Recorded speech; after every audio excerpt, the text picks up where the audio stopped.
The sun was setting behind the mountains of Hillsborough, painting the desert sky in hues of amber and rust. From my porch, I could see the outline of the cottonwood trees swaying gently in the evening breeze. At 84, with silver hair that used to be chestnut brown and hands lined like ancient riverbeds. I looked like any other old woman waiting for supper to finish baking in the oven. But if you sat across from me, if you looked just a little longer into my eyes, you'd see it a story buried so deep it almost swallowed me whole. People around here know me as Miss Arlene. I run the quilting circle at the church every Thursday and sell peach preserves at the farmer's market on Sundays. They know I make a mean pecan pie and that I never miss the 4th of July parade. What they don't know, what I've never said aloud until now, is what I endured in the name of love, silence, and survival. I was born in 1941, right here in Hillsborough, back when the town was even smaller than it is now. My father, Walter Mitchell, was the town's only pharmacist. He ran Mitchell's drugstore on Main Street for over 30 years and knew every family by name.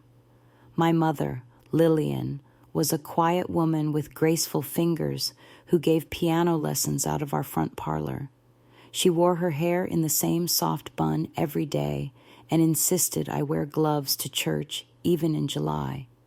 Ours was a home filled with manners, routine, and respect.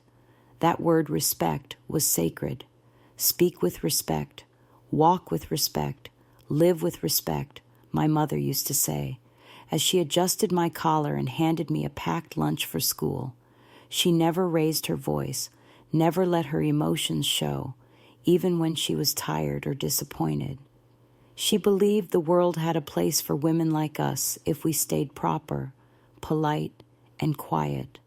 By the time I was 16, I could cook a full meal, embroider initials on handkerchiefs, and play Moon River with my eyes closed. I was ready, they said, to become someone's good wife. That was the way of things then. Dreams were measured in dinner plates and diaper pins. I used to sit under the cottonwood in our backyard and read old magazines that drifted into our town from Albuquerque, dreaming of a life that felt bigger, freer, more mine. But I never said it aloud, not once, because girls like me didn't chase dreams. We waited to be chosen, and I was. It was the summer of 1959, during Hillsborough's Independence Day celebration, when I met Daniel Whitmore. He wasn't like the boys from town. He had studied business at the university in Santa Fe and carried himself like someone who knew the wider world. He had the kind of charm that made you feel like you were the only person in the room. And when he turned his eyes on me that evening, standing beneath the bunting outside the courthouse, I felt seen. Daniel was the son of Harold Whitmore, the man who owned Whitmore Textiles, the town's largest employer, and the reason most families, including mine, had roofs over their heads. Everyone knew the Whitmores. They lived in the grandest house at the top of the ridge, overlooking the valley like royalty. People spoke Harold's name with a kind of reverence, as if he were something more than a man. When Daniel began courting me, it was as though I'd stepped into a fairy tale. My friends whispered behind hands and smiled with secret envy. My parents were over the moon. Imagine, my mother said one night, a girl like you marrying into the Whitmore family.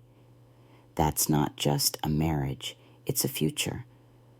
We were engaged by Christmas. The whole town seemed to be cheering us on. At night, I would lie in my bed and imagine a life full of promised travel, children, a home filled with music and laughter. I believed, truly believed, that I had won the kind of happiness other girls only dreamed about. But looking back now, I understand something I didn't then. Not every fairy tale leads to a happy ending. Some lead straight into the heart of a nightmare, and that's where my story begins. Not at the parade, not at the engagement party, but in the quiet spaces no one ever dared to ask about, in the glances that lasted too long, in the silences that followed me like shadows, in the moments when no one else was looking, but one man always was. My name is Arlene Elliott, and I've kept this story locked inside me for over 60 years. But it's time now. Time to speak. Time to reclaim what was taken. Time to show others that even the most broken threads can be woven into something strong and beautiful again. Daniel Whitmore was everything a girl like me was taught to want: handsome, educated, and above all, respectable. He had that Whitmore name, one that opened doors in Hillsborough like a skeleton key. His father, Harold, employed nearly a quarter of the town through his textile mill. If your daddy didn't work for Mr. Whitmore, chances are your uncle or cousin did. That man had his fingers in everything: banking, zoning, even the school board. So when Daniel asked to court me, it was more than a romance, it was a social elevation. Overnight, I became the talk of the sewing circles and grocery aisles. That Mitchell girl sure caught herself a prize. I overheard at the post office. My mother couldn't stop smiling. "Keep your chin up and your back straight," she whispered before every Sunday service. "You represent us now." Daniel had an easy laugh and a kind face. He brought me sunflowers on our third date and remembered every story I told him. At least in those early days, I thought he listened to me.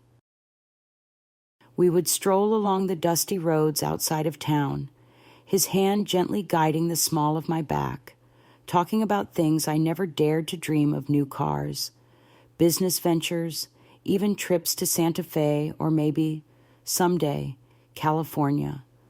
I remember one afternoon in particular, late October.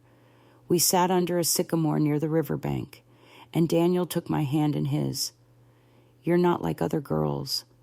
Arlene," he said, "you make me feel settled, like I could actually build something real." That was the first time he kissed me, soft and slow, like a promise. I was 18, and I believed every word. Our engagement came just before Christmas. He knelt in front of the big church nativity after evening mass, holding a velvet box. I said yes before he could even finish the question. The whole congregation clapped, and my mother cried, dabbing at her cheeks with her best handkerchief. That night, my father gave Daniel a firm handshake and poured him a glass of his special rye. "You take care of my girl," he said. "She's the only thing in this world I've ever truly gotten right." Looking back, I wonder if he saw the tremor in Harold Whitmore's handshake the day we went to their house to celebrate the engagement.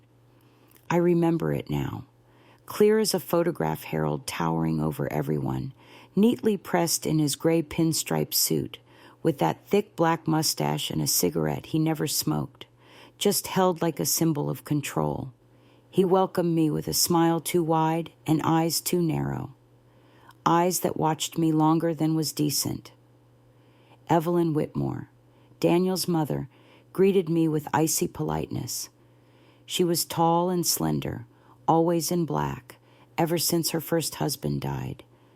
Harold was her second, and the way she stood near him, not quite touching, told me more than words ever could.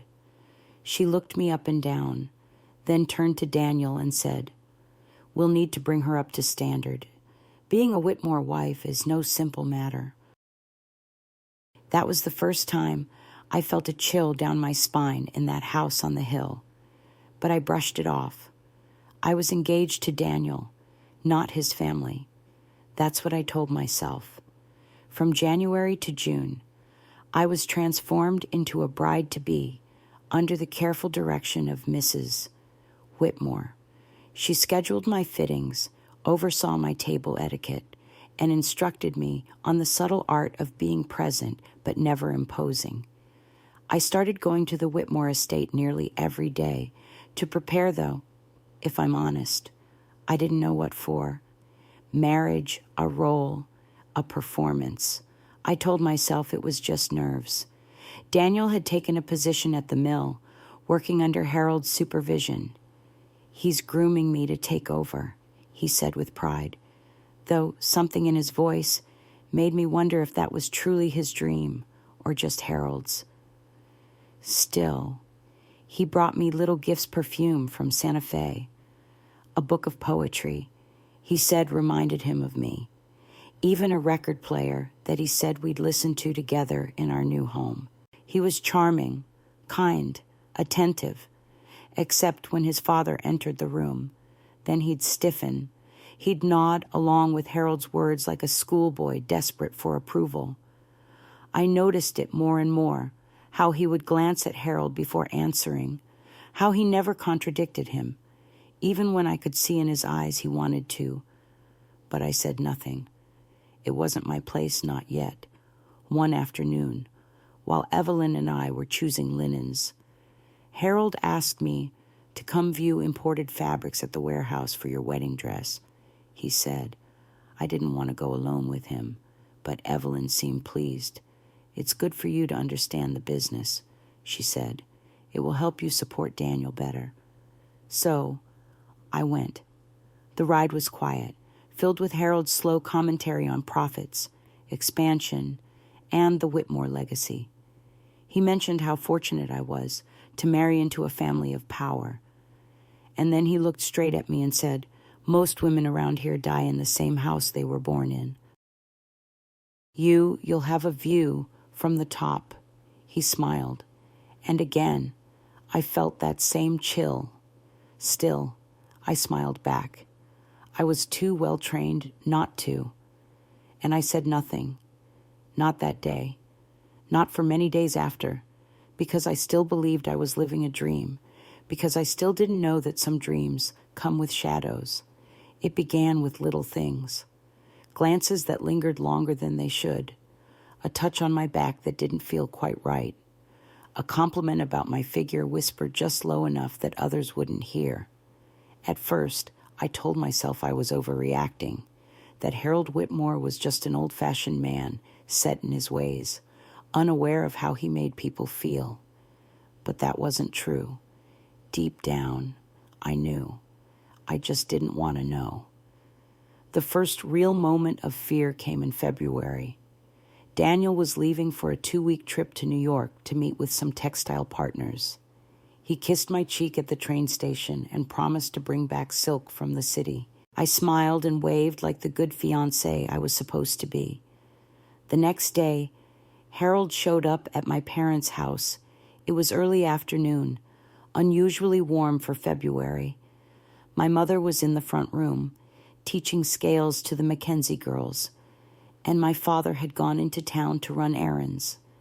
Harold came with a small, wrapped package and a wide smile. "A little gift," he said, "imported fabric from El Paso.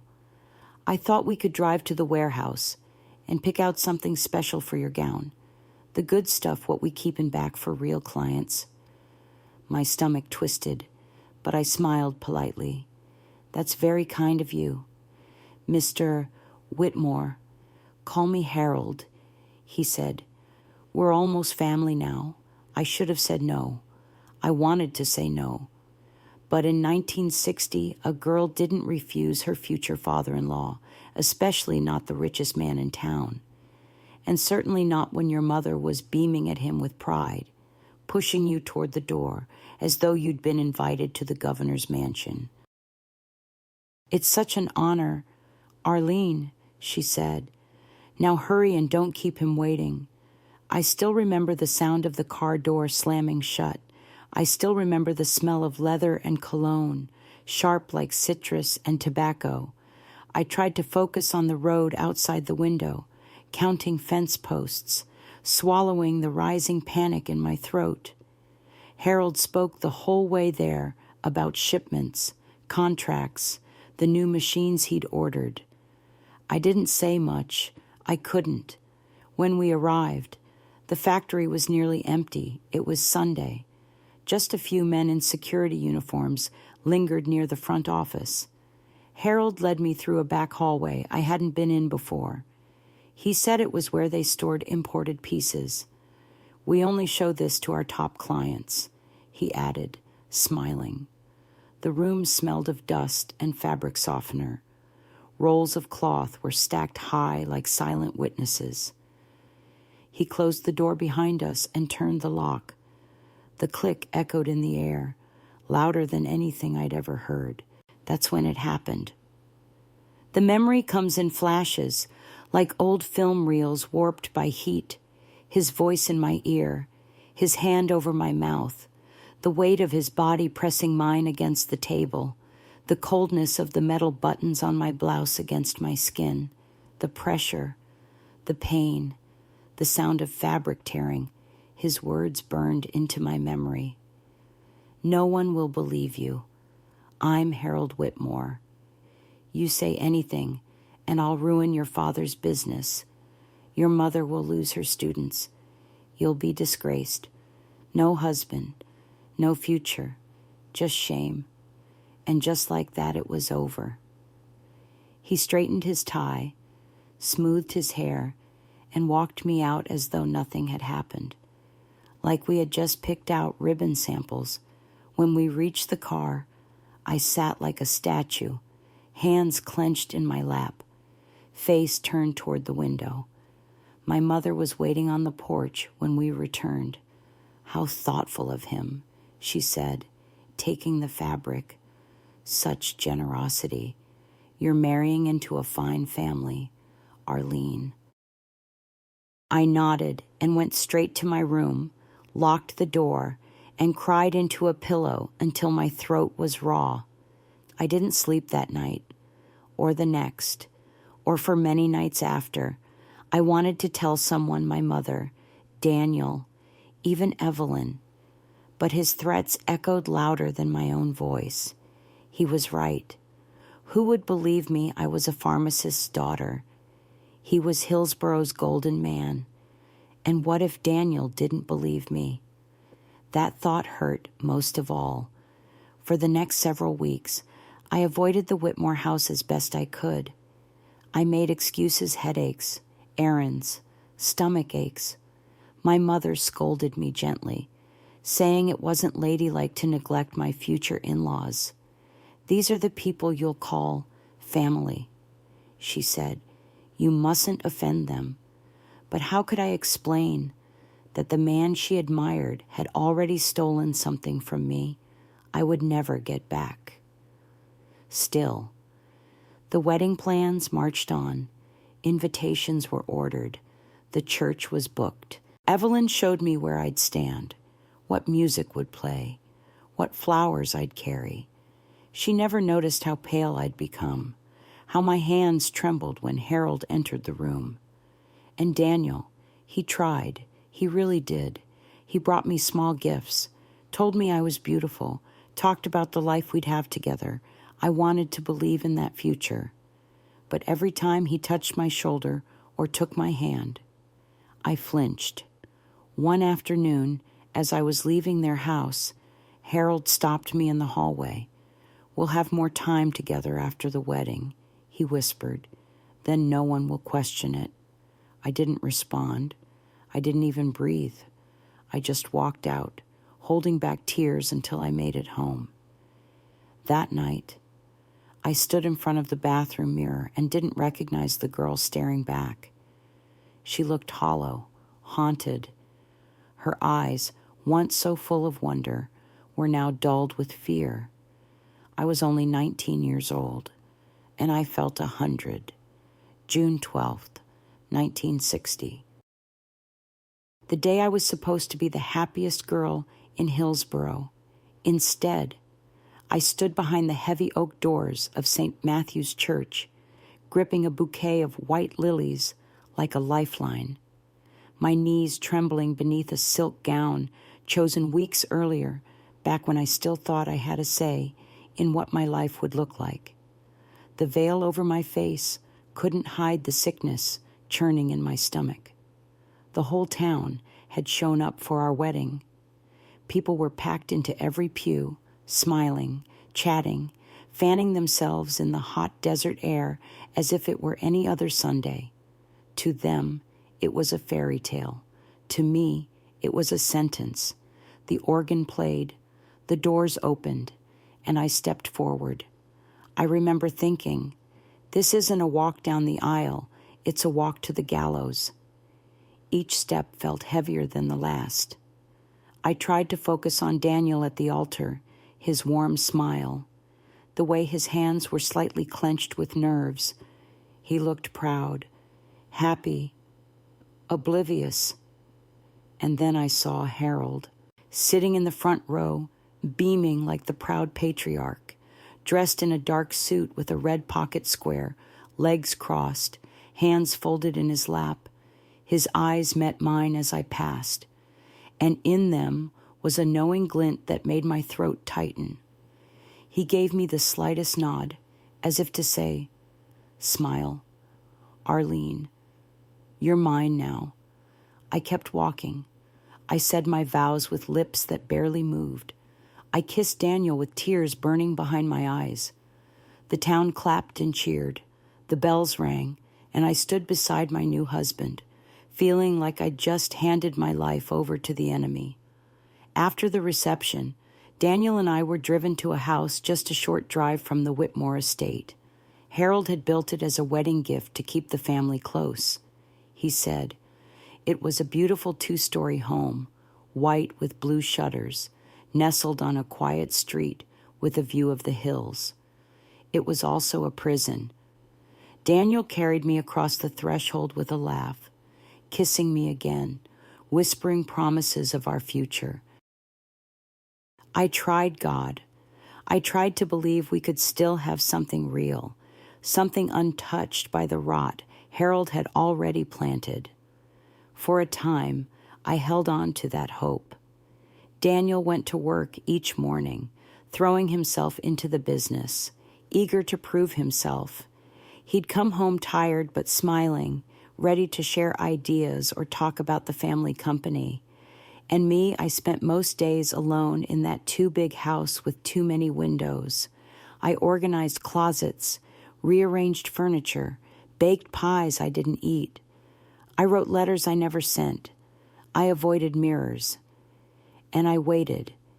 Every creak of the front door, every rustle of wind against the shutters made my body tense, because I knew what was coming. Harold had a key. He said it was for emergencies, just in case. But I knew better. I stopped locking the doors, not because I forgot, but because it didn't matter. If he wanted to get in, he would, and he did. Sometimes he came in the early afternoon, when the sun was high and the neighborhood was quiet. Sometimes in the evening, after dinner, when Daniel was called away to a late shift or a meeting. He never stayed long. He never said much, just came in, looked at me like he owned me, touched me like I didn't matter. At first, I resisted. I cried. I begged. It made no difference. He was always careful, never bruises, never marks. Just the kind of violation you carry on the inside, the kind no doctor could diagnose, no neighbor would notice, no husband would suspect. And I said nothing, because what could I say? Because I was alone, because I was scared, because I was married to his son. By late summer, I had stopped hoping he'd leave me alone, but I hadn't yet accepted that this would be my life forever. Somewhere, beneath the layers of fear and silence, a small voice inside me was whispering, "This isn't the end of you. Arlene, this can't be." Then, one morning in September, everything changed. I missed my period. At first, I thought it was stress. I had lost weight. I wasn't eating. I barely slept. But after the second month passed without a sign, I knew I was pregnant. I sat on the bathroom floor with the door locked, clutching my knees to my chest, and cried until I couldn't breathe. I didn't know what terrified me more, that the baby might be Harold's, or that it might not matter. When I told Daniel, he wept. He kissed my belly and called me his angel. He said, "We're going to be a real family now." For the first time in months, I felt something close to hope. Maybe, just maybe, Harold would stop. Maybe a grandchild would bring out something decent in him. Maybe I could have this baby and build a life far enough from him that he'd disappear into the background. But Harold didn't stop. He just got more careful. He waited until I was alone. He touched only what he thought he could without harm. He whispered filth in my ear, telling me how proud he was, how I was doing my part to carry on the Whitmore name. By the time I reached my 7th month, I had lost myself completely. I didn't know how to feel joy anymore, only fear, dread, exhaustion. Daniel tried to comfort me, but he didn't understand.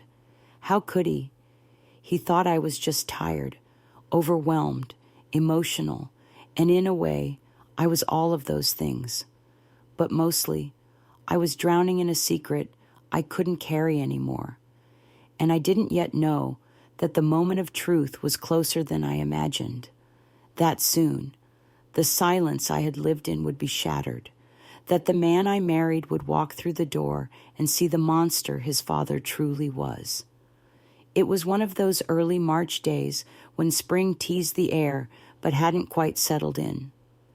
The wind was dry and hot, and every movement felt heavier than usual, especially for a woman in her 7th month of pregnancy. My ankles ached, my back throbbed, and my spirit, well, I'd stopped keeping track of where that had gone. Daniel had been away again, this time in El Paso, negotiating a deal for new factory equipment. The maid had stepped out to run errands. I was alone in the house, trying to rest, belly stretched taut beneath a loose cotton dress. I'd just settled onto the bed with a cool rag on my forehead when I heard the front door creaking open. And then footsteps, heavy, deliberate, familiar. I didn't need to see him to know it was Harold. My first instinct was to get up and lock the bedroom door, but I was too slow. My body just wouldn't move the way it used to. The knob turned, and there he was, stepping into the room like he belonged there, like this was just another ordinary visit. "I came to check on my grandson," he said, smiling that awful smile. He sat down on the edge of the bed and placed his hand on my belly. "It's going to be a boy," he whispered, tracing slow circles. "A strong heir for the Whitmores. You're doing your part." Arlene, very well. In fact, I froze. My breath caught somewhere between my chest and throat. I wanted to scream, to push him away, but my body was heavy, sluggish. Still, something inside me stirred a flicker of something I hadn't felt in months. Anger. When his hand started sliding lower, something snapped. No, the word left my mouth like thunder. He looked up, surprised. I pushed his hand away with every ounce of strength I had. "Don't touch me," I hissed. "Not today, not ever again." He chuckled, slow and cold. "You're tired. Hormonal. I understand. But let's not pretend I said no." My voice was shaking, but louder this time. "If you come near me again, I swear to God, I'll tell Daniel. I'll tell Evelyn. I'll tell the whole damn town what you've done." His expression darkened. That smooth smile disappeared, replaced by something hard, calculated. "You really think anyone would believe you?" he said, voice low and sharp. "You're just a frightened little girl. You'd ruin your own family to bring down mine, who would stand by you." "Arlene," he leaned closer. You would be known as the girl who seduced her father-in-law. I wanted to respond, to scream again, but then something happened. The door opened. Daniel stood in the doorway, suitcase in hand, his face frozen somewhere between confusion and dawning horror. "Dad," he said slowly. What are you doing here?" Harold stood up calmly, brushing imaginary lint from his coat. "Just checking on your wife. You should be grateful I'm so invested in the well-being of my future grandson." Daniel turned to me then. Arlene tears welled in my eyes before I could stop them. My hands gripped the bedsheets like a lifeline. "He's been coming here," I whispered, "since before the wedding, when you were away. At the factory, he touches me. He threatened me. He hurt me." The room went silent. I don't know what Daniel saw in my face at that moment, but something in him changed. His mouth parted, then closed again. He looked from me to his father. "Is this true?" he asked, voice hoarse. Harold didn't flinch. "She's confused. Hormonal. You know how women get."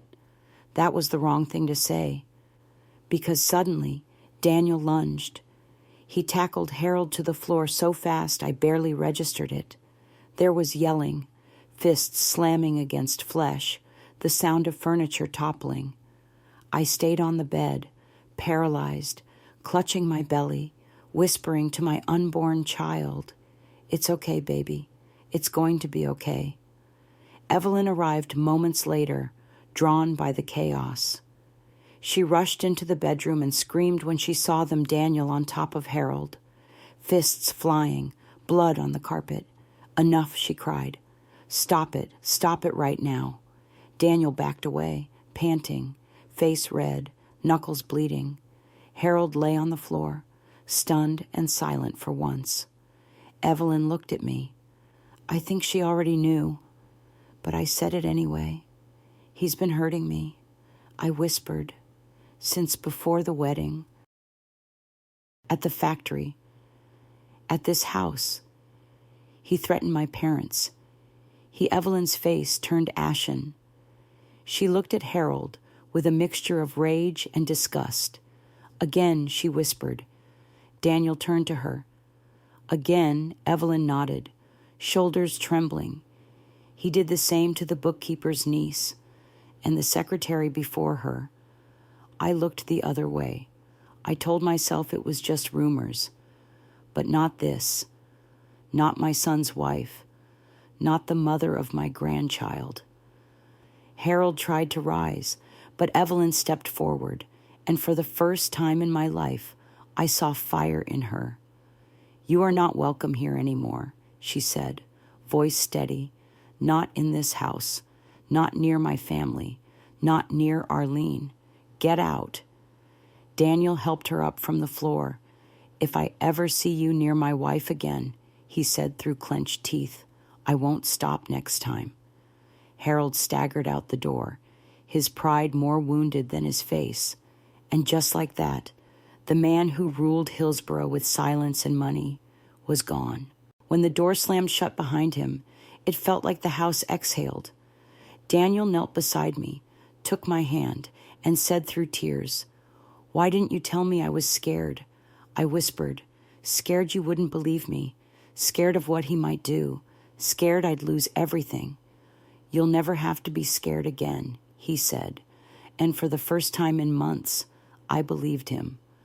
We left Hillsborough under the cover of quiet.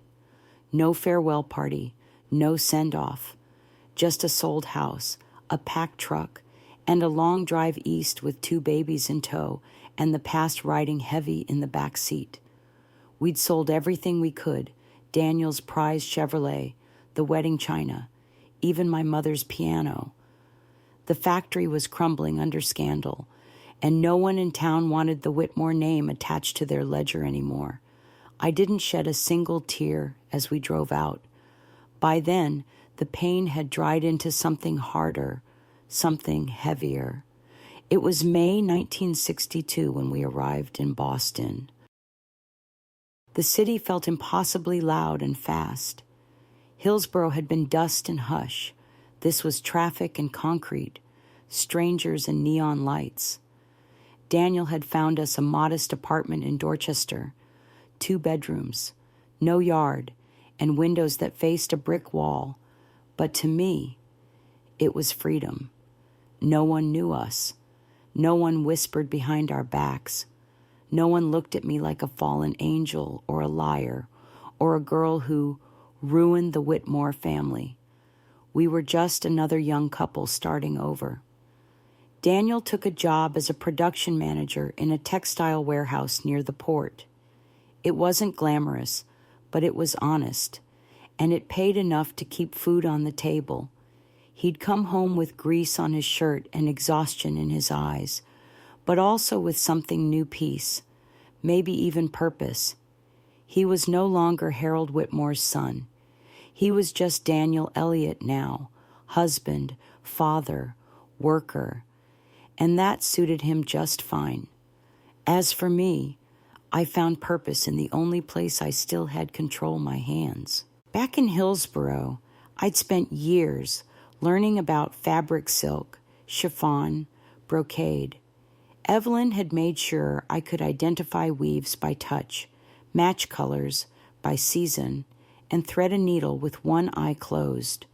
At the time, I thought it was another way to control me. Now, it was my lifeline. With Daniel's encouragement, I started sewing from home. At first, it was simple hemming skirts, mending jackets, letting out waistbands for the women in our building. Then came requests for alterations, baby clothes, communion dresses. I set up my sewing machine in a corner of the living room. Every stitch felt like reclaiming something that had been taken from me. Marianne was born that April, 2 weeks ahead of schedule. She had a head full of dark hair and eyes that searched for me like she already knew my story. Holding her for the first time, I cried in a way I hadn't allowed myself to for years, not out of fear or pain, but release. She was real. She was mine. She was untouched by everything I'd endured. It felt like I'd been given a second chance. Evelyn joined us that summer. She sold what remained of the Whitmore estate and arrived in Boston with nothing but 2 suitcases and her wedding ring, which she promptly threw into the Charles River 2 days later. "I want to start clean," she said, wiping her hands on her coat like she was dusting off the past. She was 58 and had never paid her own electric bill or written a rent check. But she adapted quickly. She became our anchor, watching Marianne while I sewed, helping with dinner, making sure Daniel rested. For a woman who once orchestrated parlor teas and charity galas, she took to our humble life with quiet grace. She never complained about the noise, the cramped space, or the fact that she'd traded silk gowns for supermarket aprons. Sometimes, late at night, we'd sit at the kitchen table while the baby slept and talk not about Harold, but about what came next. "I don't want to just survive. Arlene," she said one night, sipping tea from a chipped mug, "I want to do something that matters." At the time, I didn't know what she meant, but the seed was planted. Peter was born in early 1964. By then, I was making dresses for boutiques across the city. One shop owner was so pleased, she placed an order for 20 pieces. Daniel bought me a second-hand industrial sewing machine, and we worked side by side at night, he cutting patterns, me sewing, Evelyn hand-finishing hems. It wasn't just a business, it was a rebirth. We started using Evelyn's maiden name, Elliott, in our branding. It was a way to sever ties with the past, but also to claim something of our own. Elliott Design Co. became our tiny empire, born from fabric, resilience, and shared grief. But the ghost of Harold lingered, even hundreds of miles away. I still flinched at shadows. I checked the locks twice. I never went out after dark. In the pit of my stomach, I always wondered, what if he finds us? That fear became real in 1968. A former neighbor from Hillsborough called the shop. "Arlene," she said, her voice trembling, "I thought you should know. Harold Whitmore was released early for good behavior." I didn't sleep that night. I sat in the hallway, back against the door, listening for sounds no one else heard. Daniel held me while I cried. "He can't touch you anymore." He said over and over, "We're not those people anymore. We're strong now." But it was Evelyn who brought peace. She placed a folded newspaper on the table 2 weeks later. Harold Whitmore, age 65, died of a heart attack in a motel room outside Las Cruces. No funeral, no obituary, no visitors, no legacy. "He died alone," she said softly. I stared at that article until the words blurred, not because I mourned, but because for the first time in years, I felt free. After Harold died, I expected peace to settle into our lives like snow after a storm, quiet and gentle. But peace, I learned, isn't something that just arrives. You have to make space for it. You have to choose it again and again. And so we did. By 1969, Elliott Design Co. had outgrown our apartment. We rented a small brick storefront on the corner of Tremont and 3rd. 3 machines, 5 seamstresses, including myself, and 1 tiny office that doubled as a nursery when Peter and Marianne had school holidays. We didn't have much, but what we had was ours, built stitch by stitch from the ruins of another life. Daniel handled accounts and deliveries. Evelyn, even in her 60s, sat at a table near the window with a pin cushion on her wrist and a magnifying lamp overhead, checking every hem, every seam. She could spot a loose thread from across the room. We called her Miss E, part affection, part respect. It wasn't long before people started asking us how we did it. How we started with nothing and created something that survived, and when they asked, I told them the truth, not the pretty version, the real one. One of those people was a journalist named Claire Matthews. She bought a dress from our spring line and called me 2 days later asking for an interview.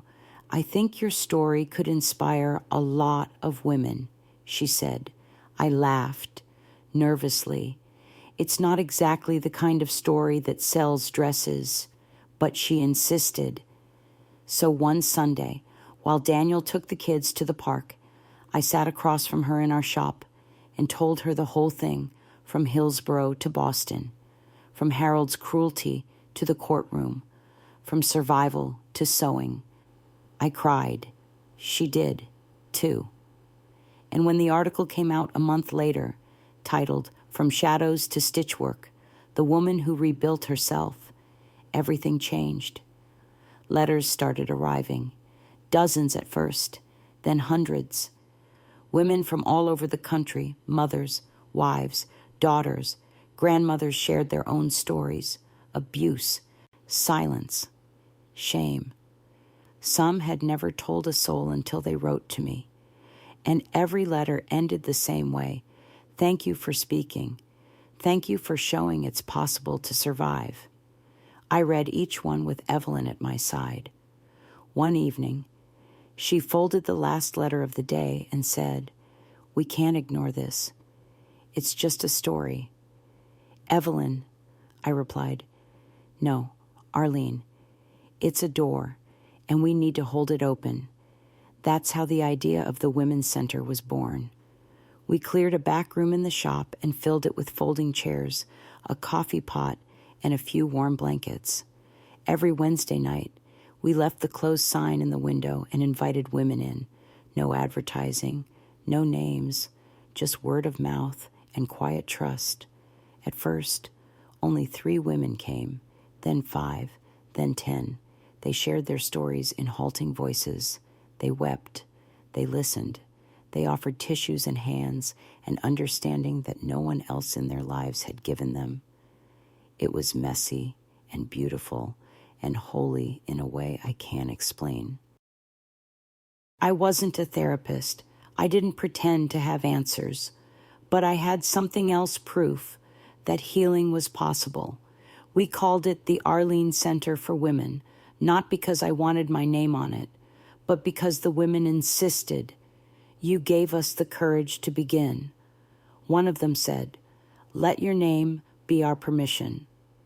By 1972, we moved the center into its own building next door to the shop. With some help from a young social worker and a retired legal aide, we expanded services offering free counseling, legal support for abuse cases, and even job training.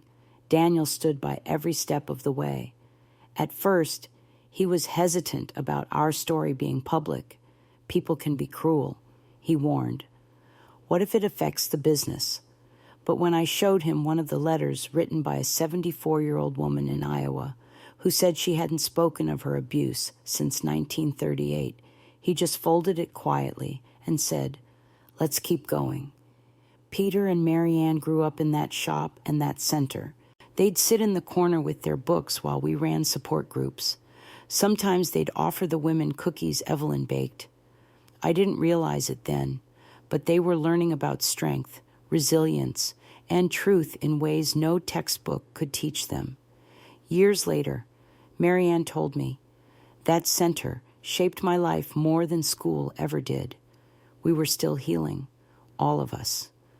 But now, we weren't doing it alone, and for the first time in my life, I felt something I hadn't felt since I was a girl lying under cottonwood trees with magazine dreams in her heart. I felt proud, not of what had happened, but of what we'd done with the pain. We turned it into purpose, and piece by piece, we were sewing together something that no one could take from us again. By 1985, I hadn't thought about Hillsborough in years, not in any real way. My life was here now, in Boston. The factory had grown, the Women's Center had expanded, and our children were carving their own paths. Marianne was in law school. Peter had taken over daily operations at Elliott Design, and Richard, our youngest, was studying journalism at NYU. Then, one quiet morning in March, the pass came back with a stamp. The envelope was cream-colored, with handwriting I recognized but couldn't place. The postmark said Hillsborough, New Mexico. My hands trembled as I opened it, the scent of desert sage somehow still lingering in the folds. It was from Mary Sanders, the former wife of the Whitmore factory's head accountant. She had read the magazine story published over a decade earlier. Someone in town had saved a copy all that time. In it, she wrote about a girl, Lucy Ramirez, just 19, working as a secretary at the newly reopened Whitmore Textiles. Arlene, the letter read, "She reminds me of you. The way she avoids eye contact, the sudden weight loss, the silence. But the worst part is the man behind it, Calvin Whitmore, Calvin, Harold's son from his first marriage, Daniel's half-brother, a man I hadn't seen since my wedding day. He'd returned to Hillsborough in the early 1980s and revived the factory on a smaller scale. And according to Mary, he had also revived something far darker, his father's legacy of intimidation, coercion, and quiet abuse. I sat with that letter in my lap for hours. I didn't cry. I didn't rage. I just stared at the words, as if reading them carefully might somehow make them less real. That night, I showed the letter to Daniel. He read it once, then again, then set it down with a heavy sigh. The gray at his temples had grown more pronounced over the years, but in that moment, I saw the young man. He once was the one who stood between his wife and his father and chose the truth. "We're going, aren't we?" he asked. It wasn't a question. I nodded. We need to talk to the kids first, I said. They deserve to know the full story before we ask them to walk back into it. That Sunday night, after dinner, we gathered them around the living room, Marianne, Peter, and Richard, all grown now, yet still carrying pieces of the children they once were. I told them everything, the full truth, no veils, no softened edges, from Harold's first glance to the courtroom, from Boston's healing to the letter in my hand.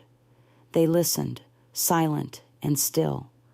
When I finished, Marianne, now 23, wiped tears from her cheeks and said, "You're going to help her, aren't you?" "Yes," I said. "Then I'm going with you." Peter chimed in next. "Me too. I'll help gather evidence, talk to folks.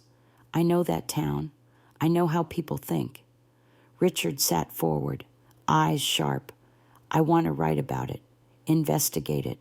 This is my senior thesis now.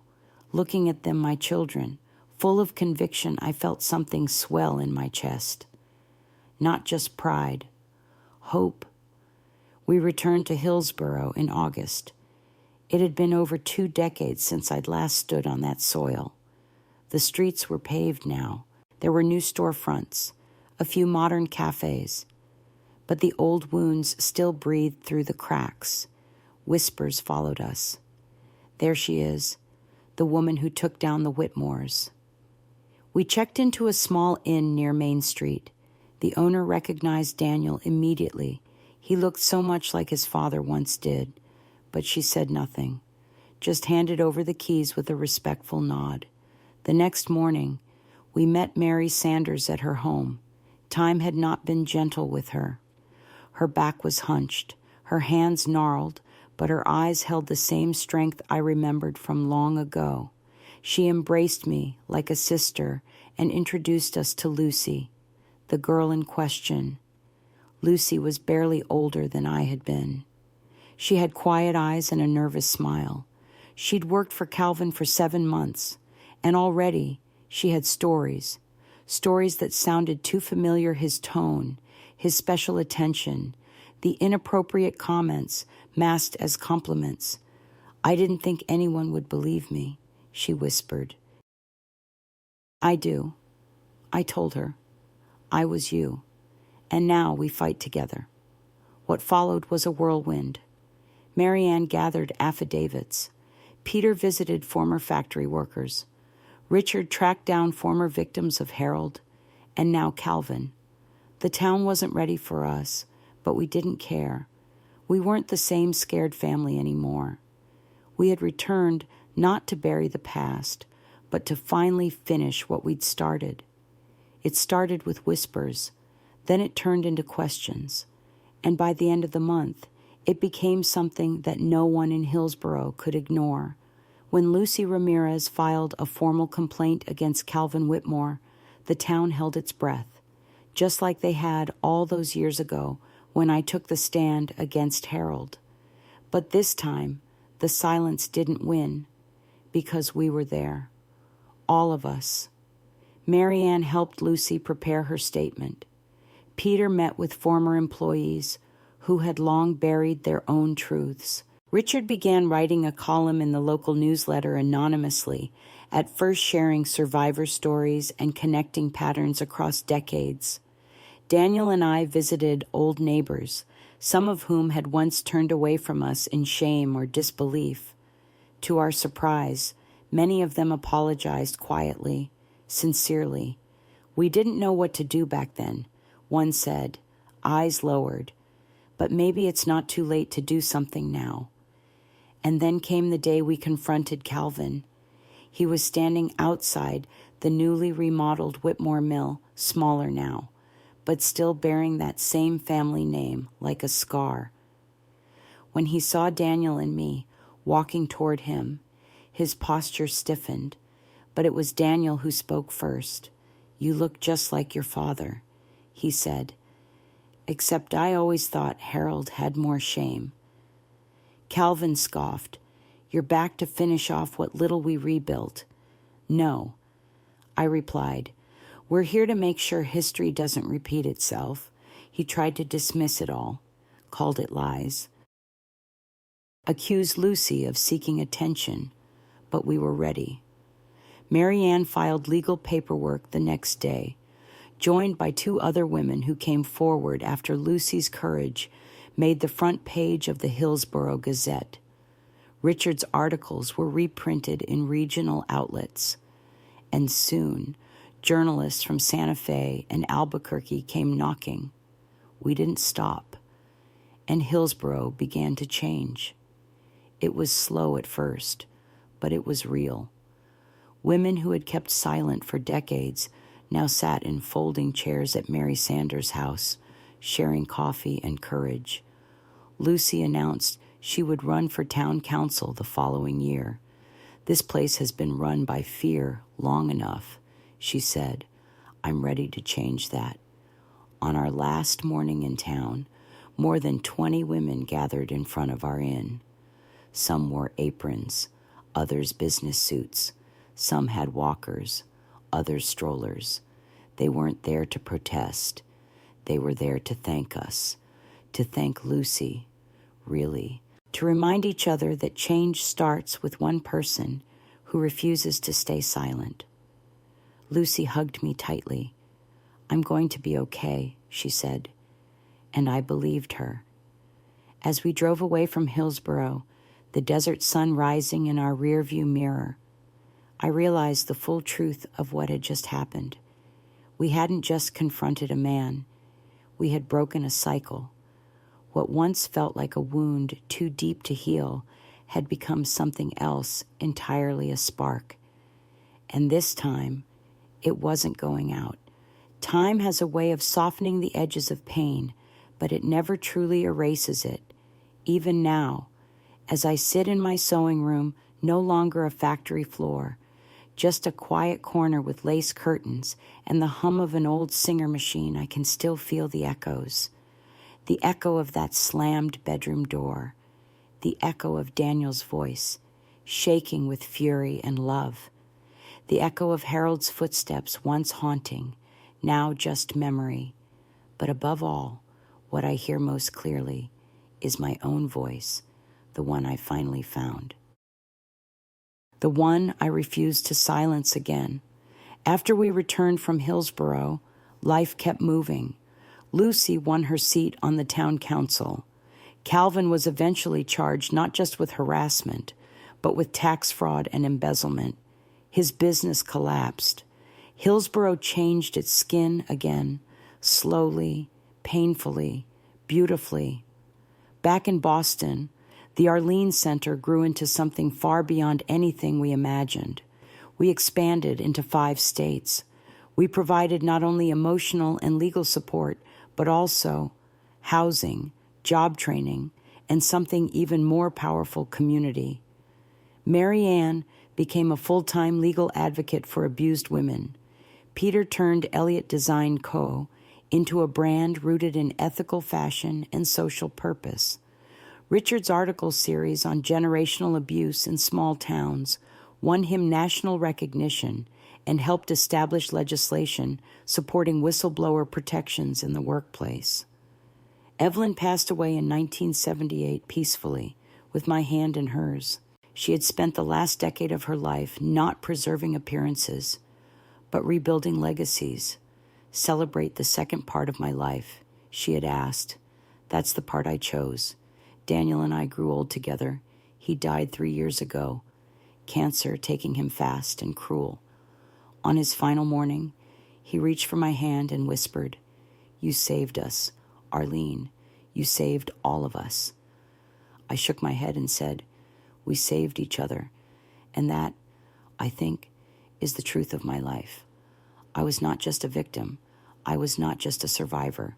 I became something more, a builder, a mother, a protector, and in my own quiet way, a fighter.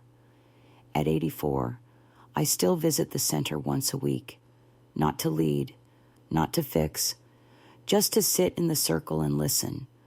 The women there call me Miss Arlene, and sometimes, when one of them finds the courage to tell her story for the first time, they look at me not for approval, but for reassurance. And I smile, place my hand over theirs, and say, "You're not alone anymore." Because no woman should have to carry silence for 60 years. Because healing doesn't come from hiding, it comes from being seen. And because the story you think will break you might just be the one that sets someone else free.